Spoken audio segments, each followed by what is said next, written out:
is that human beings cannot alter the laws of nature. We live in a mechanistic universe.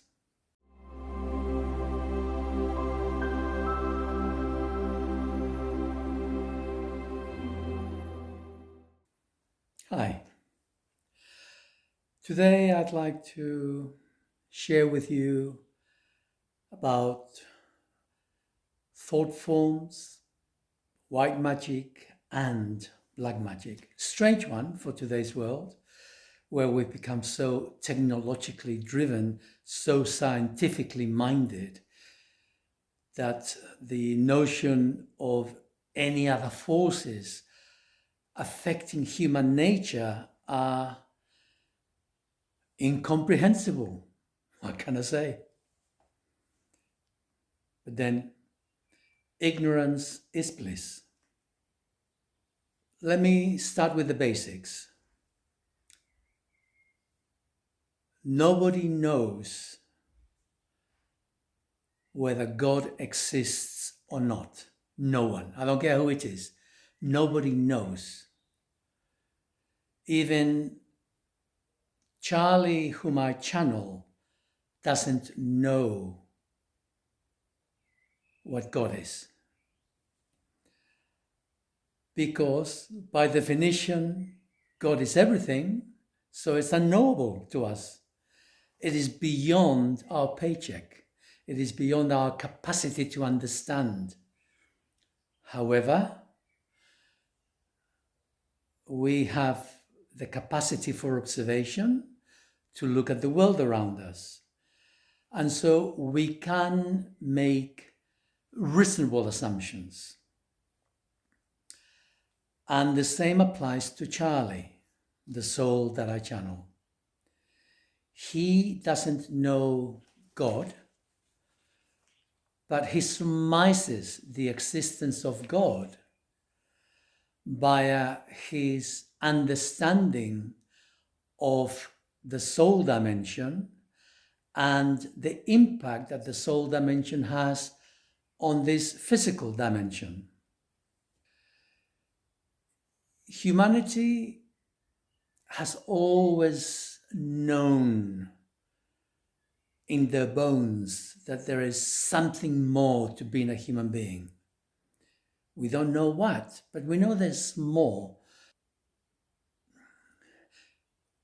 We say bodies are animated.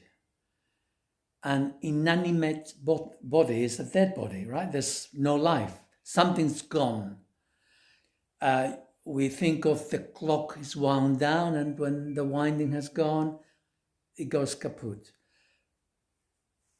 But it's not quite like that, because there is a soul within each human being. But we don't know that. That is an assumption we have.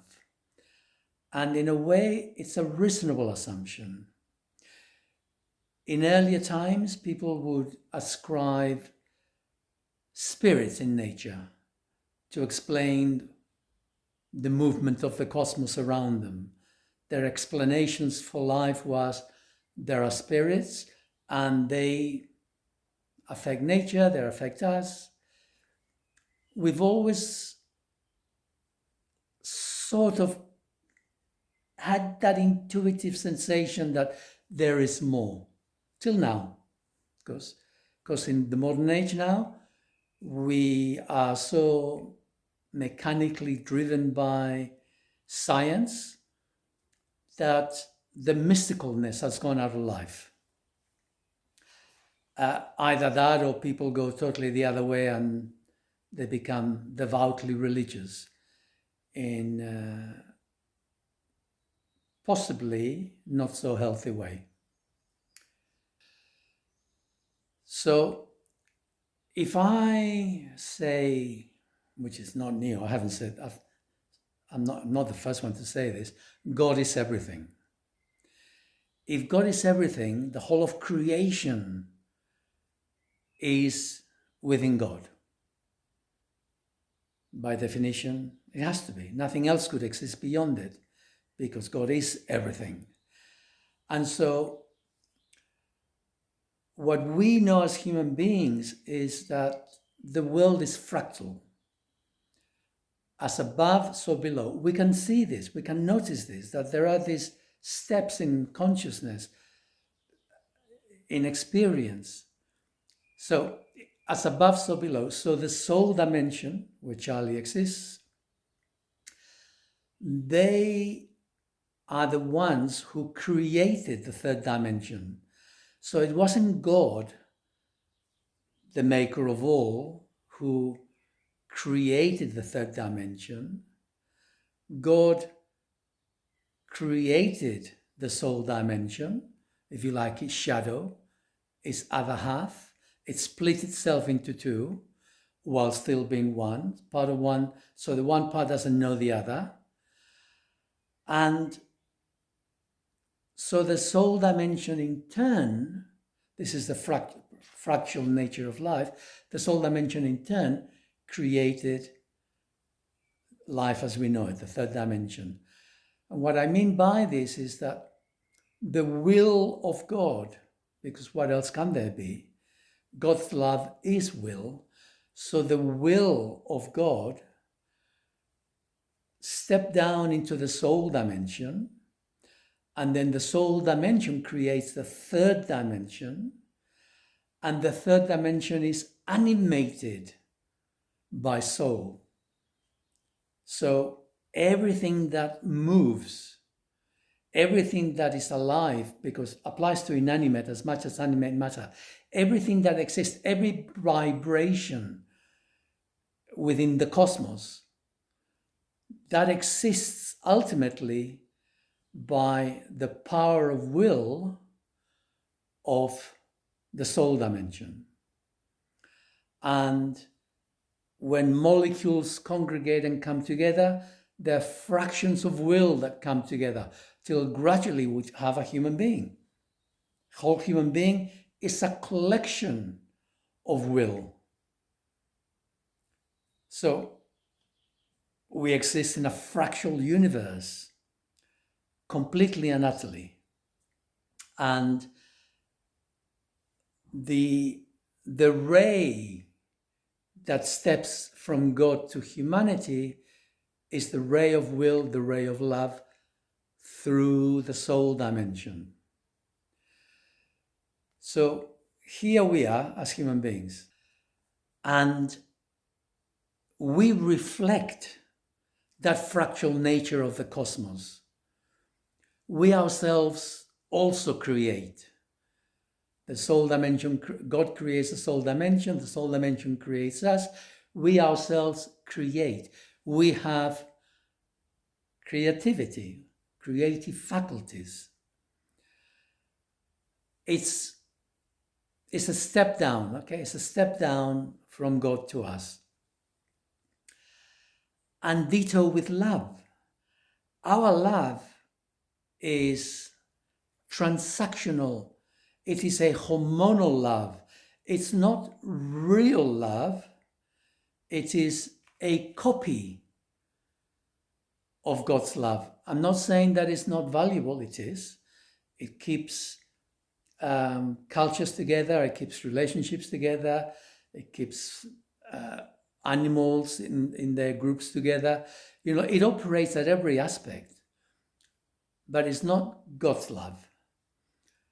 God's love is available to humanity, but not through the second chakra of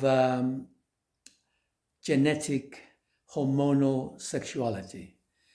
It is a separate form of love that comes from the heart. They're like chalk and cheese. They're not the same. God's love, as it manifests through us, it comes via the soul. So that means we need to be connected with our hearts. And I always come back to this because this is the central story. This is what it's all about. There is a soul within us, and it needs to manifest itself in the world, and it can only do it through the heart. We, the ego, are just a machine, and we need to take our orders from the heart. Away from the heart, We're simply a whole lot of scripts in our heads, either genetic scripts from our DNA or scripts that we've put together from the time we were born to the present.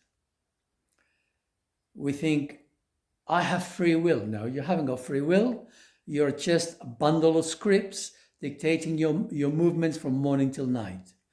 But there is will that can manifest through us, but it's not ours. It comes from the heart. It comes from the soul. Okay, magic. So speaking about magic is helpful to separate them into white magic and black magic. And the soul comes into the story as well. But we'll keep it simple before we complicate it. So white magic. White magic could be the equivalent of someone praying. God, please help so and so, and I will do, if you do this for him, I will do that for you. It's ego, transactional. It's egocentric. To think that we have a direct connection to God who will intercede through us for the benefit of someone else because we have asked, because we are so important. Wake up. We're not important. None of us are. And whatever God is way beyond us, way beyond us. There is value in it, insofar as it could, I'm not saying it will, but it could generate feelings of love and empathy from the heart for someone else. So if there is a value in white magic at the level of the ego, is that it is closer to connecting with the heart so that we can actually feel from the heart in relation to others. But the motivation within it is egocentric. There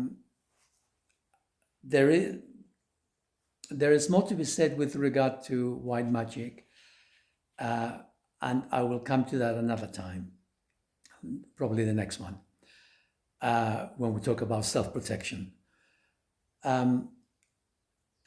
So there's just no way. I mean, like in the olden days, people would go and kill the chicken. Oh, some people still do a chicken over their heads.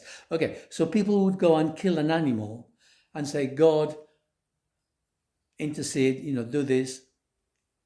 It's a nonsense. But let's talk about black magic, because this is where it's at. So the first thing that we need to appreciate is that human beings cannot alter the laws of nature. We live in a mechanistic universe where every part of it is integrated with every other part. It's like wheels within a wheel, which just a tiny, tiny, minuscule little cog within a wheel, and we move in relation to the others. Everything is scripted. In this third dimension, everything is scripted, apart from black swans, by the soul dimension. We ourselves as human beings, as egos, we do not have the power to alter the laws of nature. We cannot command the sun to move. We cannot get the clouds to disappear. All of that's fantasy. We don't have such power over nature. Okay, that's important to take on board. Having said all that, there is black magic, but it is not over nature, it's over other human beings. So how does a black magician come into being? First of all, it's the same process as for someone who aspires to get closer to God, closer to the soul dimension, closer to our higher self. The process is the same. We have to reduce our personalities to a very small number so that we can focus, so that we can be present. We have to be in our bodies so that we can focus and hone our mental energies and our power to stay present. In these days, people are seldom present. People have very short attention spans.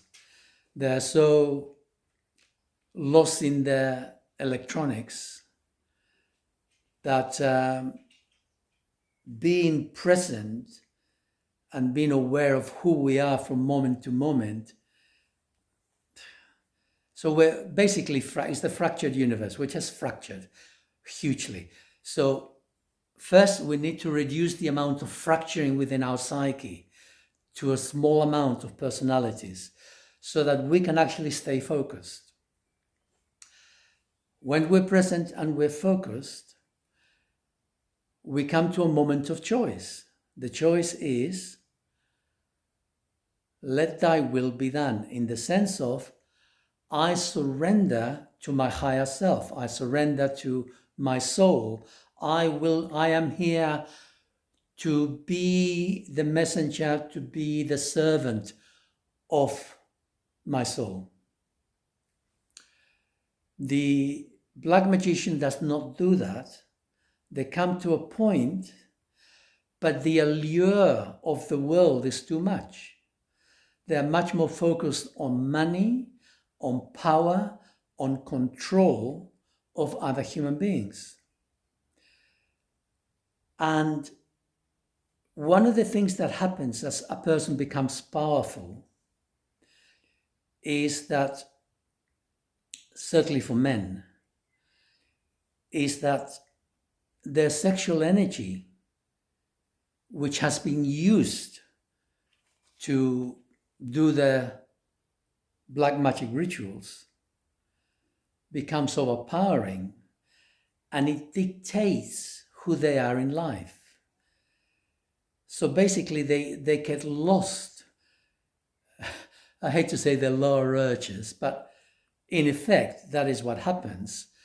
They become, They become emotionally, sexually corrupted. And the reason for this, in part, is because to generate the intensity to affect another human being, if you don't come from your heart, it can only come from your hormonal system. And that means you have to build up sexual energy through rituals so that you can then focus the intensity that you generate to another human being. Now, I've been giving you the meditations, and I've been telling you about thought forms and the ethereal astral body. And this is in effect what a black magician would do. They will generate thought forms of emotional intensity that they can project to another human being into their unconscious, bypassing their ego filters straight into their unconscious. And this is how they manipulate and affect the world around them. And it's a power trip. And why do they do this? Because they're afraid. Fear is the final motivation. Some people cower in fear, other people have an urge to be safe in the world by controlling their environment. That means controlling people. And in this world, we control people through position in life, through wealth, and through having the ear of politicians, through blackmail, all manner of things like that. And if you read about black magic, the raising of spirits or the communicating with demons, and there is an element of truth in there, because coming back to soul, so let me digress back to the beginning. We start with God, maker of all, one, indivisible. It splits itself into two, makes a shadow of itself, that becomes the soul dimension. The soul dimension itself, as a reflection of God, also splits itself into two. There is the love energy, the will that comes through God, and then there is a part of itself which is cut off for now from the love energy of God. And this is the part that we would call the Archons. Charlie explains himself as, to me, because my intelligence is very low, so he says, Sal, I am a 12th-dimensional soul. And I go, ooh, okay, that sounds good. Where's my soul from? Your soul, your direct soul, is the 9th-dimensional soul. Okay, what about the spirits? They are a 4th-dimensional soul. So they're much lower. And this is a term which has been described in our history as the Archons. Okay, it's a descriptive term, but it will do. That there are souls at a very low level of existence within the soul dimension who are cut off from the will of God.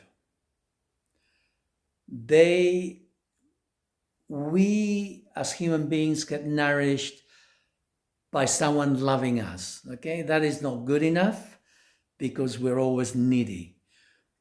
But if we connect with our heart, with our soul, we can receive love directly from our souls. So we can fill with love, and then we can love our egos because they're always needy. So we can love ourselves from that reservoir of love that comes from God via the soul dimension, via our soul into us. So there's a transition of love through creation to us. And at the moment, human beings drink from, it's not even a well, it's not even a tap, it's a trickle of water that comes out of somewhere. And we are desperate to be loved by others. The soul dimension operates on the same principle, but it's the will of God, love of God coming through them to us when we open to it.